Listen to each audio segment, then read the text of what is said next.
तुलनात्मक राजनीति के परिभाषा के बाद आज हम लोग चर्चा करने जा रहे हैं तुलनात्मक राजनीति के प्रकृति के विषय में। तुलनात्मक राजनीति शब्दावली का अच्छा स्पष्टीकरण तब हो सकता है जब हम तुलनात्मक राजनीति और तुलनात्मक सरकार इन दोनों ही शब्दावलियों के बीच के तर्कसम्मत अंतर को समझ लें। प्रायः तुलनात्मक राजनीति और तुलनात्मक सरकार शब्दों का प्रयोग परस्पर एक दूसरे के लिए किया जाता है, जबकि दोनों में पर्याप्त भिन्नता विद्यमान है। जी.के. रॉबर्ट्स ने स्पष्ट किया कि तुलनात्मक शासन का प्रयोग राज्यों और उनकी संस्थाओं, उनके कार्यों के संबद्ध कुछ समूहों जैसे कि राजनीतिक दल या दबाव समूह आदि के अध्ययन हेतु उपयुक्त लगता है, जबकि तुलनात्मक राजनीति शब्दावली एक अधिक व्यापक परिप्रेक्ष्य के लिए किया जाता है, जिसमें तुलनात्मक शासन तथा गैर राजकीय राजनीति जैसे कबीले, निजी संस्थाएं इत्यादि का भी समावेश किया जाता है। रॉबर्ट्स महोदय का आशय यह है कि तुलनात्मक राजनीति में जो अध्ययन है वह संरचनात्मक तुलनाओं तक सीमित नहीं है, बल्कि इसके अंतर्गत समुदायों, संघों, समूहों जैसे गैर राजकीय इकाइयों का व्यवहारतम अध्ययन भी होने लगा है। जीन ब्रोडेन ने रॉबर्ट्स के मंतव्य से सहमत होते हुए लिखा है, तुलनात्मक सरकार समकालीन विश्व में राष्ट्रीय सरकारों के प्रतिमानों का अध्ययन।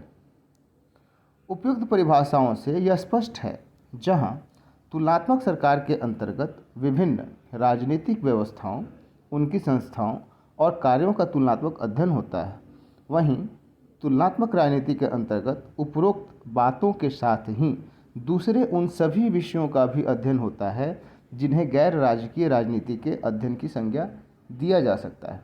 अर्थात कंपेटिटिव पॉलिटिक्स में पॉलिटिकल इंस्टीट्यूशंस के साथ जो नॉन पॉलिटिकल इंस्टीट्यूशंस हैं उनका भी अध्ययन किया जाता है।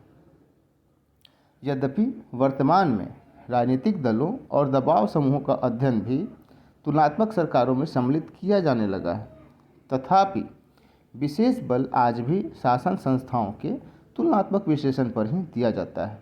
अर्थात तुलनात्मक सरकार या शासन के संपूर्ण राजनीतिक व्यवहार का अध्ययन नहीं किया जाता।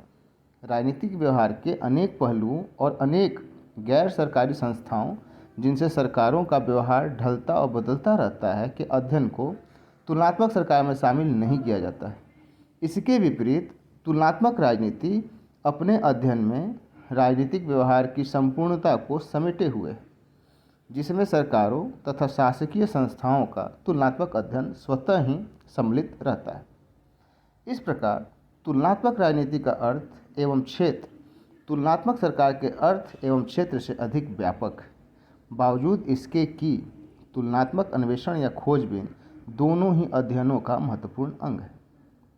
तुलनात्मक राजनीति के छात्र का कार्य कानून निर्माण, कानून प्रयोग और विभिन्न राजनीतिक व्यवस्थाओं के अंगों से संबंधित निर्णयों, यहाँ तक कि राजनीतिक दलों और दबाव समूहों जैसे कुछ संविधानेतर अभिकरणों के अध्ययन से ही समाप्त नहीं हो जाता।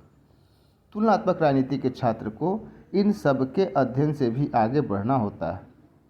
उन्हें उन विषयों का भी अध्ययन एक विशिष्ट तरीके से करना होता है जो अर्थशास्त्र, समाजशास्त्र और मानव शास्त्र के क्षेत्र में आते हैं। तुलनात्मक राजनीति की प्रकृति। तुलनात्मक राजनीति की प्रकृति निश्चित रूप से वैज्ञानिक है। इसके संबंध में वुड का मत है कि इस क्षेत्र के नामकरण में तुलनात्मक शब्द लाने का एकमात्र कारण यह था कि इस बात पर बल दिया जाए कि क्षेत्र की राजनीति विज्ञान के प्रति जो जिम्मेदारी है उसके अनुसार विश्व में विद्यमान राजनीतिक व्यवस्थाओं का राजनीति विज्ञान के सिद्धांत निर्माण और सिद्धांत की सामान्य खोज तुलना के लिए इकाइयों के तौर पर स्वीकार किए जाएं। मोटे तौर पर प्रकृति के संदर्भ में दो अलग प्रकार के दृष्टिकोण पाए जाते हैं। तुलनात्मक राजनीति लंबात्मक तुलना है। इस विचारधारा के अनुसार तुलनात्मक राजनीति एक ही देश में विभिन्न स्तरों पर स्थापित सरकारों व उनको प्रभावित करने वाले राजनीतिक व्यवहारों का तुलनात्मक विश्लेषण और अध्ययन है। प्रत्येक राज्य में कई स्तरों पर सरकारें होती हैं। उन्होंने इन सरकारों को दो प्रकार का बताया, सर्वव्यापक या सार्वजनिक या राष्ट्रीय सरकार, आंशिक स्थानीय या व्यक्तिगत सरकार। इस विचारधारा के अनुसार तुलनात्मक राजनीति का संबंध इस प्रकार की एक ही देश में विभिन्न सरकारों, सर्वव्यापक व आंशिक की आपस में तुलना है। यद्यपि एक ही देश में सर्वव्यापक या राष्ट्रीय सरकार तो एक ही होती है, परंतु आंशिक सरकारें अनेकों होती हैं और इसलिए इनसे संबंधित राजनीतिक प्रक्रियाओं और संस्थाओं की तुलना करके निश्चित निष्कर्ष निकालना संभव है।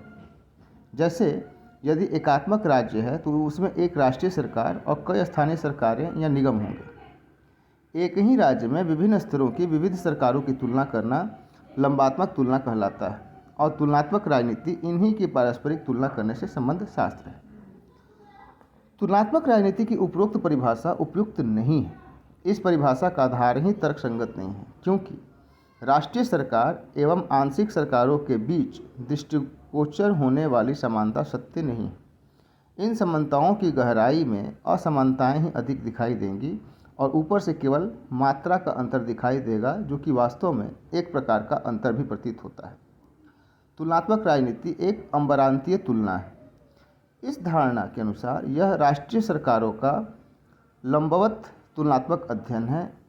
आधुनिक राजनीति शास्त्रियों में से अधिकांशतः इस धारणा से सहमत हैं, क्योंकि तुलनात्मक राजनीति के उद्देश्य की पूर्ति इसी प्रकार की तुलना से होती है। ऐसी तुलना का महत्व भी रहता है। तुलनात्मक राजनीति की इस धारणा की दो संभावनाएं निम्न प्रकार की हैं। एक देश की राष्ट्रीय सरकारों की ऐतिहासिक तुलना और समकालीन विश्व में राष्ट्रीय सरकारों की लंबवत तुलना। तो इस प्रकार से हम तुलनात्मक राजनीति की